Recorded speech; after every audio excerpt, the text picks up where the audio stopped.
வணக்கம் நண்பா, இதான் நம்ம சேனல் B.Sc.Agriculture. இப்போ தான் நம்ம சேனல் முதல் தடவை வரீங்கன்னா மறக்காம அந்த சப்ஸ்கிரைப் பட்டனை ப்ரெஸ் பண்ணுங்க. சரி, வாங்க வீடியோக்குள்ள இருக்கலாம். இந்த வீடியோவில் நம்ம இதை பற்றி பார்க்க போனால் ஃபண்டமெண்டல்ஸ் ஆஃப் பேத்தாலஜி, நாளில் உங்களுக்கு நடத்த போகிறது டேர்ம்ஸ் இன் பேத்தாலஜி. ஸோ நம்ம பேத்தாலஜியில் டிஸ்கிரைப் பண்ணக்கூடிய இம்பார்ட்டண்ட்டான வேர்ட்ஸ் என்னன்னு சொல்லிட்டு தான் இந்த வீடியோவில் நம்ம பார்க்க போகிறோம். ஸோ இந்த டேர்ம்ஸ்ன்னு சொல்லும்போது ஃபஸ்ட்டு நான் சொல்ல போகிறது எட்டியாலஜி. ஸோ எட்டியாலஜின்றது எதுவும் இல்லைங்க, ஒரு டிசீஸை காஸ் பண்ணக்கூடிய மைக்ரோ ஆர்கானிசத்தை பற்றி படிக்கிறதும், அதே மாதிரி அந்த இது என்ன டிசீஸோ அந்த ஹோஸ்ட் பிளான்ட் காஸ் பண்ணுது, ஸோ அதுக்கான ரிலேஷன் என்னன்னு சொல்லிட்டு படிக்கிறது தான் இந்த எட்டியாலஜி. ஸோ எட்டியாலஜி நம்ம வந்து சிம்பிளாக சொல்லணும்னா study of relationship between the disease causing organism as well as the susceptible பிளான்ட்னு சொல்லிட்டு சொல்லலாம். ஸோ அடுத்து வந்து ஹோஸ்ட். ஸோ அந்த சசப்டபிள் பிளான்ட், அந்த மைக்ரோ ஆர்கானிசம்னால பாதிக்கப்பட்ட அந்த செடியை தான் நம்ம ஹோஸ்ட்னு சொல்லிட்டு இந்த பேத்தாலஜி மென்ஷன் பண்ணுவோம். அடுத்து பேத்தோஜென்சிஸ். ஸோ பேத்தோஜென்சிஸ்ன்றது வந்து ஒரு மைக்ரோ ஆர்கானிசம் ஹோஸ்ட் பிளான்ட்டுக்குள்ளார என்ட்ரு ஆனதுக்கப்புறம் அது என்னென்ன ப்ராசஸ் நடக்குது, அதே மாதிரி என்னென்ன டெவலப்மெண்ட் வந்து அதுங்க எடுத்துக்குது. ஸோ இது வந்து ஒரு செயின் ஆஃப் ஈவெண்ட் சொல்லலாம். ஸோ நம்ம ஃபர்ஸ்ட் நம்ம லெக்சர்ஸ்லேயே நான் சொல்கிறீங்க. ஸோ ஃபஸ்ட்டு ஒரு மைக்ரோ ஆர்கானிசம் இருக்குன்னா என்வரான்மெண்ட்லேருந்து பென்ட்ரேஷன் ஆகணும், அதுக்கப்புறமேட்டு அந்த இது மல்டிப்ளிகேஷன், அந்த ஹோஸ்ட்டுக்குள்ளார போய் மல்டிப்ளிகேஷன் ஆகணும், அதுக்கடுத்து டிசீஸ் சிம்டம் காஸ் பண்ணணும். ஸோ இந்த மாதிரி ஒரு செயின் ஆஃப் ஈவெண்ட்ஸை பற்றி நம்ம அந்த ஹோஸ்ட் பிளான்ட்ல என்னென்ன நடக்குதுன்னு சொல்லிட்டு படிக்கிறது தான் இந்த பேத்தோஜென்சிஸ். அடுத்து வந்து பார்த்தீங்கன்னா பேத்தோஜென்சிட்டி. ஸோ பேத்தோஜென்சிட்டின்றது என்னன்னா, இப்போ ஒரு சில மைக்ரோ ஆர்கானிசம்ஸ் வந்து ரொம்பவே விரலண்டாக இருக்கும். ஸோ 1 or 2 மைக்ரோ ஆர்கானிசம் வந்து ஹோஸ்ட் பிளான்ட்குள்ள என்டர் ஆகிட்டாவே போதும். ஸோ அதுக்கு மல்டிப்ளை ஆகணும்னு கூட தேவையில்ல, டிசீஸ் சிம்டம்ஸ் வந்து உடனே காமிக்க ஆரம்பிச்சிடும். பட் ஒரு சில பேத்தோஜன்ஸ் வந்து பார்த்தீங்கன்னா அரௌண்ட் 1000s and 2000s வந்து ஒரு ஸ்மால் சிம்டம் காமிக்கிறதுக்கே தேவைப்படும். ஸோ அது அந்த வைரலன்ஸ், அதே மாதிரி அந்த பேத்தோஜனோட எபிலிட்டியை பற்றி கண்டுபிடிக்கிறது, அதை மீன் பண்ணுற வார்த்தை தான் இந்த பேத்தோஜென்சிட்டி. ஸோ அடுத்து வந்து பார்த்தீங்கன்னா சிம்டம். ஸோ சிம்டம்ன்றது வந்து பார்த்தீங்கன்னா அந்த ஹோஸ்ட் பிளான்ட்ல அந்த மைக்ரோ ஆர்கானிசம் என்டர் ஆனதுனால போத் இன்டர்னல் அதே மாதிரி எக்ஸ்டர்னலில் வந்து என்னென்ன டிசீஸ் வந்து காஸ் ஆகுது, சிம்டம்ஸ் என்னென்ன இருக்குது, அதே மாதிரி both external as well as internal reaction என்னவா இருக்குன்னு சொல்லிட்டு அந்த பிளான்ட்டோட பயாலஜிக்கல் நேச்சர், அதே மாதிரி கெமிக்கல் நேச்சர் வந்து என்னென்ன ஆல்ட்ரா இருக்குன்னு சொல்கிறது தான் இந்த சிம்டம்ன்றது.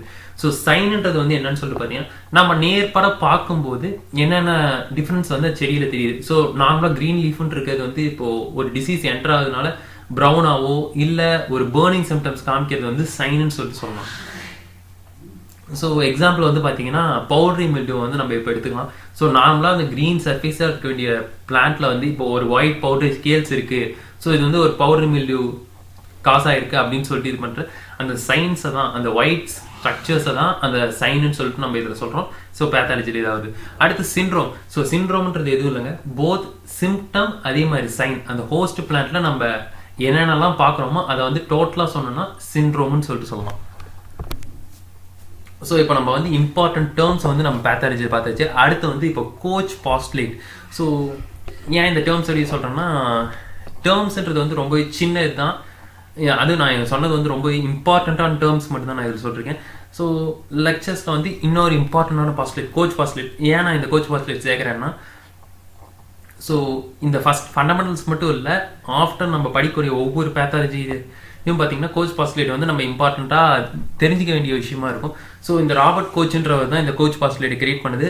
அது டியூரிங் இந்த பீரியட் வந்து பார்த்தீங்கன்னா 1884 to 1890. ஸோ இதில் வந்து ஒரு மொத்தம் 4 ஸ்டெப்பு. ஸோ பிளான்ட்டோட டிசீஸ், அதே மாதிரி அந்த காசல் ஏஜென்ட், அது என்ன காரணம்னு சொல்லி இது பண்ணுறதுக்கு மொத்தம் ஒரு 4 ஸ்டெப்பை வந்து கிரியேட் பண்ணியிருக்காரு. ஸோ அதில் என்னன்னு சொல்லி பார்த்தீங்கன்னா ஃபஸ்ட்டு வந்து ரெகனிஷன்.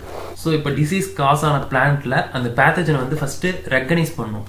ஸோ அந்த ரெகனைஸ் பண்ணிட்டு இந்த பேத்தஜன் தான் இந்த டிசீஸ் காஸ் ஆயிருக்குன்னு சொல்லிட்டு நம்ம ரெகனைஸ் பண்ணி வைக்கணும். ஸோ இது வந்து அப்போ ப்ரெசென்ட் யூஸ் மட்டும் இல்லைங்க, ஃபியூச்சர் யூஸ்க்கும் வந்து நம்மளுக்கு ஹெல்ப்ஃபுல்லாக இருக்கும். அந்த ரெகனைஸ் பண்ண இதை வந்து செகண்ட் ஸ்டெப்பாக வந்து ஐசோலேட் பண்ணணும். ஸோ ஐசோலேட் பண்ணுறது எதுக்காகன்னு சொல்லிட்டு பார்த்தீங்கன்னா, அந்த பர்டிகுலர் மைக்ரோ ஆர்கானிசம் மட்டும் மாஸ் கல்ச்சரிங் பண்ணும். ஸோ மாஸ் கல்ச்சரிங் பண்ணும்போது அதோடைய கல்ச்சரல் கேரக்டரிஸ்டிக்ஸ், ஸோ எந்த என்விரான்மெண்ட்டில் எப்படி இருக்குன்னு சொல்லிட்டு, எந்த என்விரான்மெண்ட்டில் வந்து வேகமாக வளருது, அதே மாதிரி எதில் வந்து சசப்டபுளாக இருக்குது, ஸோ விரலண்ட்டாக இல்லாமல் விரலண்ட்டாக இருக்குன்னு சொல்லிட்டு நம்ம கண்டுபிடிக்கிறதுக்காக இந்த ஐசோலேஷன்ற ப்ராசஸ் மூலியமாக மாஸ் கல்ச்சரிங் பண்ணுவோம். ஸோ இந்த ஐசோலேஷன் முடிஞ்சதுக்கப்புறம் இனாகுலேஷன். ஸோ இப்போ இது எல்லாமே கண்டுபிடிச்சாச்சு.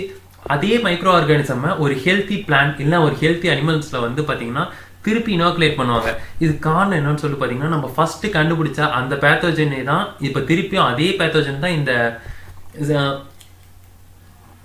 நியூ ஹெல்த்தி பிளான்ட்டுக்கும் அதே டிசீஸை காஸ் பண்ணுதா அப்படின்னா நம்ம ரெகனைஸ் பண்ணது தப்பான்னு சொல்லிட்டு கண்டுபிடிக்கிறதுக்காக இந்த இனாகுலேஷன்ற ப்ராசஸை வந்து திருப்பி மெயின்டைன் பண்ணுவாங்க.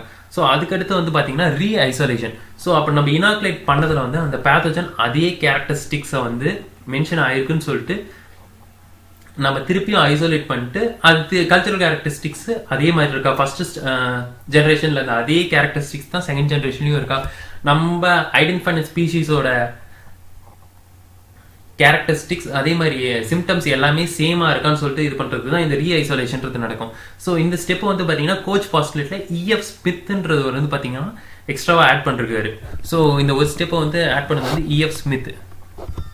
ஸோ இப்போ அந்த கோச் பாஸ்டுலேட்டை வந்து இந்த ஒரே பிக்சரில் நான் காமிச்சிருக்கேன். இதில் வந்து பார்த்தீங்கன்னா ஃபர்ஸ்ட் வந்து ஒரு டெட்டான ரேபிட் இருக்குது. ஸோ அந்த ரேபிட்டில் வந்து பார்த்தீங்கன்னா மைக்ரோ ஆர்கானிசம்ஸை வந்து இனாகுலேட் ரெகனைஸ் பண்ணி ஐசோலேட் பண்ணிட்டு பியூர் கல்ச்சர் மூலயமா மாஸ் மல்டிப்ளிகேஷன் பண்ணாங்க. ஸோ அந்த மாஸ் மல்டிப்ளை பண்ண மைக்ரோ ஆர்கானிசமாக ஒரு ஹெல்த்தி ரேபிட்டில் கொடுத்ததுக்கப்புறம் அதே சேம் டிசீஸ் அதே மாதிரி சேம் சிம்டம் வந்து அந்த ஃபர்ஸ்ட் கிரியேச்சர் அந்த ஃபர்ஸ்ட் ஜென்ரேஷனில் அட்டாக் ஆன அதே ரேபிட்டுக்கு வந்து அதே சிம்டம்ஸ் வந்து இந்த செகண்ட் இதுலேயும் அட்டாக் ஆயிருக்கா அப்படின்னு சொல்லிட்டு அந்த செகண்ட் அனிமல் வந்து ரீ ஐசோலேட் பண்ணுவாங்க. அதே மாதிரி சிம்டம்ஸ் எல்லாம் செக் பண்ணுவாங்க. அதே கல்ச்சரல் கேரக்டரிஸ்டிக்ஸ் தான் இந்த மைக்ரோ ஆர்கானிசம் காமிக்குதா, ஸோ எல்லா என்வரன்மெண்ட்லையும் சொல்லிட்டு இந்த கோச் பாஸ்டுலேட் மூலியமாக நம்ம கண்டுபிடிக்கலாம். ஸோ உங்களுக்கான லெக்சர் நோட்ஸ் வந்து நான் டிஸ்கிரிப்ஷனில் கொடுத்துட்டேன். அதே மாதிரி இந்த வீடியோ எப்படி இருக்குன்னு சொல்லிட்டு கமெண்ட் செக்ஷனில் கமெண்ட் பண்ணுங்க. நம்ம இன்ஸ்டாகிராம் பேஜோட லிங்க் வந்து பார்த்தீங்கன்னா வீடியோ டிஸ்கிரிப்ஷனில் இருக்குது. ஸோ உங்களுக்கு இந்த வீடியோ பிடிச்சிருந்தா லைக் பண்ணுங்கள், உங்கள் ஃப்ரெண்ட்ஸ் எல்லாருக்கும் ஷேர் பண்ணுங்கள். மறக்காம நம்ம B.Sc. Agriculture சேனலை சப்ஸ்கிரைப் பண்ணிட்டு பெல் ஐக்கானை ப்ரெஸ் பண்ணுங்கள். ஸோ தேங்க்ஸ் ஃபார் வாட்சிங் த வீடியோ. நான் உங்களை அடுத்த வீடியோவில் சந்திக்கிறேன்.